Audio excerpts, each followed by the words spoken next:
ఈరోజైతే evening tea time snack అటుకులు పేలాలు రెండు కలిపి తాలింపు వేశాను. అటు టీ కూడా అయిపోయింది, టీ కూడా పోసేసుకుందాం. ఇదిగోండి ఇన్ని చేసేసాను అనమాట. ఈరోజు ఈవినింగ్ వచ్చాక ఏం తినాలో అర్థం కావట్లేదు. అఖిల్కైనా నాకే రోజు మార్నింగ్ బ్రేక్ఫాస్ట్ లేట్గా తింటే కదా, ఒక్కోసారి ఆకలేసి ఏం తినాలో అర్థం కావట్లేదు. ఈరోజు ఆ యొక్క ఆకలి బాధ భరించలేక ఇన్ని అటుకులు తాలింపు వేసాను. మరి ఒక్కదాన్ని తింటేనా అందరూ తినేస్తారు. హలో, ఈరోజు అయితే అటుకులు తాలింపు వేస్తున్నాను. నేను తీసుకున్నవైతే సన్న అటుకులు, పేపర్ అటుకులు అంటాం కదా, ఆ పేపర్ అటుకులతో తాలింపు వేస్తున్నా. నాకైతే ఈ అటుకులతో చాలా అనుబంధం ఉంది. మేము ఎక్కడికి వెళ్ళినా కానీ ఈ యొక్క అటుకులే చేసుకొని తీసుకెళ్ళేవాళ్ళం.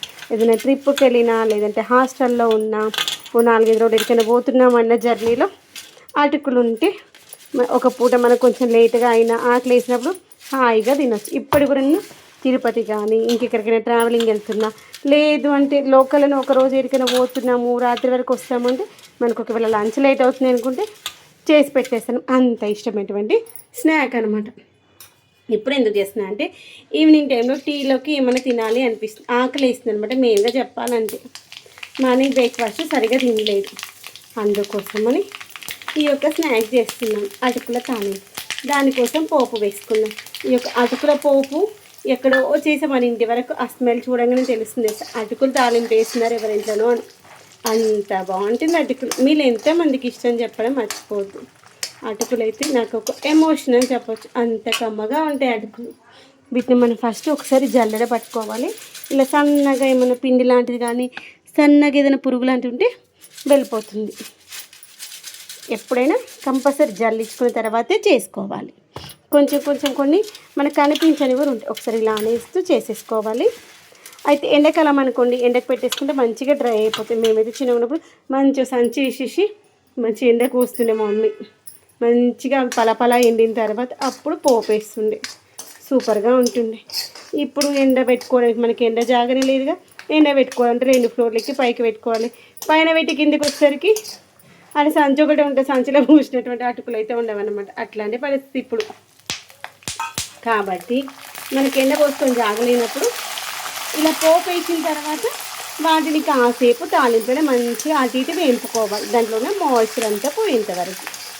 కొంచెం పల్లీలు, పుట్నాలు ఎక్కువగా వేస్తే నాకైతే చాలా ఇష్టం. అసలు ఇప్పుడు నా దగ్గర అయితే పుట్నాల పప్పు ఉంది.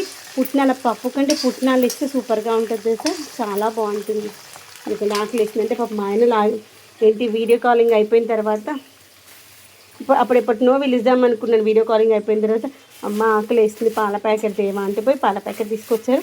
ఎగ్స్ ఉన్నాయమ్మా అంటే ఎగ్స్ కూడా తీసుకొచ్చారనమాట. మొత్తం 100 రూపీస్ తీసుకొచ్చి పెట్టారు. ఎగ్స్ చాలా ప్రైస్ పెరిగిపోయింది కదా. మొన్నే 100 రూపీస్ డజన్ ఏమో ఉండే, ఇప్పుడు ఇంకెంత అయిందో, ఇంకా పెరుగుతుందమ్మా అన్నాడు. ఎందుకండి ఇలా మంచిగా పచ్చిమిర్చి మంచిగా వేగాలన్నమాట. అసలు నేను పైనకి వెళ్ళినప్పుడు నాకు వేస్తాను ఐడియా రాలేదు. దీంట్లో పుదీనా వేసుకుంటే సూపర్ ఉంటుంది సార్. పుదీనా, మెంతికూర కూడా ఉంది మన దగ్గర, చిట్టి మెంతికూర సూపర్గా ఉంటుంది. ఇవి మంచిగా వేగనిద్దాం. ఇదిగోండి ఇక్కడ మంచిగా మనకు పచ్చిమిర్చి వేగుతూ ఉన్నప్పుడు నేను ఒక 3-4 వెల్లుల్లి రెబ్బలు తీసుకొని కచ్చపచ్చగా దంచేసుకున్నాను. దీంట్లో ఇది మంచి టేస్ట్ బాగుంటుంది, గుర్తుంచుకోండి. వెల్లుల్లి ఫ్రెష్గా దంచి వేస్తే ఈ యొక్క అరోమా 4-5 తర్వాత కూడా అటుకులు తాలింపు వేస్తున్నామని తెలుసు, అంత కమ్మగా వస్తుంది. అన్నిట్లలో వేసే తాలింపు ఇదే, కానీ ఒక్కొక్క దానికి ఒక్కొక్క ఫ్లేవర్ వస్తుంది కదా. ఇది వేసేసి పుట్నాలు లాస్ట్లో వేసుకోవాలి, ఎందుకంటే పుట్నాలు తొందరగా ఫ్రై అయిపోతాయి. అందుకని ఇవి ఒక 5 నిమిషాలు వేగనిస్తాము. ఆ లోపల నేను జల్లెడ పట్టుకుని చూపిస్తాను. ఇదిగోండి అటుకులు అయితే జల్లెడ పట్టేసుకుని ఇలా తాంబాలంలో పోసుకున్నాను. నెక్స్ట్ ప్యానల్ కూడా జల్లెడ పట్టేసుకుందాము. ఇంకొంచెం జల్లెడ పట్టేసుకుంటే ఇలా సన్నటి పొట్టు లాంటివి వస్తాయి అన్నమాట, నూక, అది తీసేసేయాలి. అయ్యో వీడియో ఆన్ చేసిన అనుకున్నా. పసుపు ఎక్కువ వేసుకోవాలి. పసుపు వేసేసి పసుపు మంచిగా కొంచెం తాలింపులో మగ్గాలి. స్టవ్ బంద్ చేద్దాము. ఇంకోండి పాలలు కూడా జల్లెడ పట్టేసుకున్నాను. పాలలు కూడా వేసేసి ఇప్పుడు దీంట్లో తాలింపు వేసుకుందాం. ఓకేనా. ఇప్పుడు మనం తాలింపు వేసుకున్నాం కదా, ఆ యొక్క తాలింపును దీంట్లోకి మార్చేద్దాము. ఓకేనా. ఇలా మార్చేసి కలిపేద్దాం.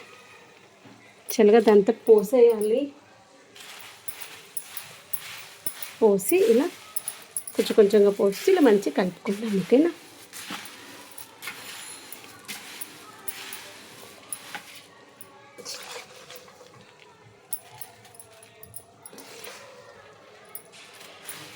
అఖిల్ ఇప్పుడే వచ్చాడు. ఈరోజు హిందీ ఎగ్జామ్ ఉంది, రేపు సోషల్ ఎగ్జామ్ ఉంది.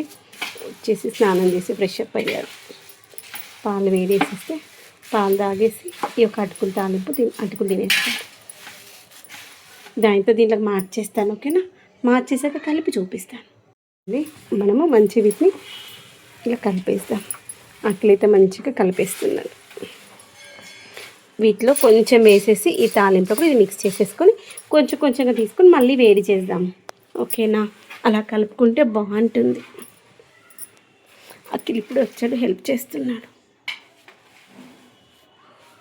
ఫైనల్గా అయితే మన అటుకులు రెడీ అయిపోయి వీటిని ఇదే మన తాలింపు దేంట్లో అయితే వేసామో కడాయిలో దాంట్లో కొన్ని కొన్నిగా వేసుకుంటూ మళ్ళీ దీన్ని వేడి చేయాలన్నమాట. అంటే దీంట్లో ఉన్నటువంటి మాయిశ్చర్ పోయేంత వరకు వేడి చేసుకోలేదు. కూడా వేస్తున్నాను. ఇవి ఆల్రెడీ అయిపోయినాయి. చూడండి, ప్యాలలు అనేవ్వాలి. అటుకు చూపిస్తాయి చూడండి, ఇలా క్రిస్పీగా అయ్యి మొత్తం అది పౌడర్ అయిపోవాలి. అలా అయ్యేంతవరకు మంచిగా చేయాలి. ఇది కూడా ఇవి ఇంకా కాలేవు. ఇంకా కొంచెం మన నోట్లో వేసుకుంటే పలపల ఉండాలి, అప్పుడు బాగుంటుంది. రోజు ఈవినింగ్కి టీ కూడా అయిపోయింది. ఇలాచి టీ ఇదిగోండి ఎంత బాగున్నాయి చూడండి. ఇలా చేసేసి ఇలా పక్కన పెట్టేసుకున్నాను. వీటిలోనే కొంచెం కొంచెంగా తీసుకుంటూ మంచిగా రోస్ట్ చేస్తున్నాను. చూస్తుంటే నాకైతే అమ్మ గుర్తొస్తుంది. అమ్మలు ఎక్కువ చేసి పెట్టేది. నేను దీంట్లో ఒకటి వేయడం మర్చిపోయాను, మీకు వీడియోలో చూపించడం. సాల్ట్ వేయడం మర్చిపోయాను, కొంచెం కారం కూడా వేయడం మర్చిపోయాను. మళ్ళీ కొంచెం ఆయిల్ వేసి దాంట్లో కొన్ని పల్లీలు వేసేసుకొని ఉప్పు, పసుపు, కారం వేసుకున్నాను అనమాట. నాకు కొంచెం కారము ఉప్పు తక్కువ అనిపించింది, అందుకే మళ్ళీ వేసేసుకొని మళ్ళీ కలిపేసాను అనమాట. అలా తక్కువైతే మళ్ళీ వేసేసుకొని కలుపుకోవచ్చు. డైరెక్ట్ వేస్తే అంత కలవదు. ఉప్పు కాబట్టి క్రిస్పీ చేయలేదు కదా, ఆ సౌండ్ రాదనమాట. క్రిస్పీ చేస్తే బాగుంటుంది. తర్వాత మనం ఇలా స్టీల్ డబ్బాలో పెట్టేసుకొని స్టోర్ చేసుకోవచ్చు. ఇప్పుడు దీంట్లో ఒక క్యాన్లో పట్టేది, అందుకే ఇంకొక క్యాన్ కూడా క్లీన్ చేసి పెట్టేసుకున్నాను. ఇప్పుడు ఒక క్యాన్లో మాత్రం క్రిస్పీగా చేస్తాను, ఇంకో క్యాన్లో అట్లే పెట్టేస్తాను అనమాట. ఎందుకంటే అవి మళ్ళీ తింటప్పుడు మళ్ళీ వేడి చేసుకోవచ్చు. అయిపోయింది, స్టవ్ బంద్ చేసాం. ఈ వేడికి అయిపోతుంది. అంత బాగుంది చూడండి.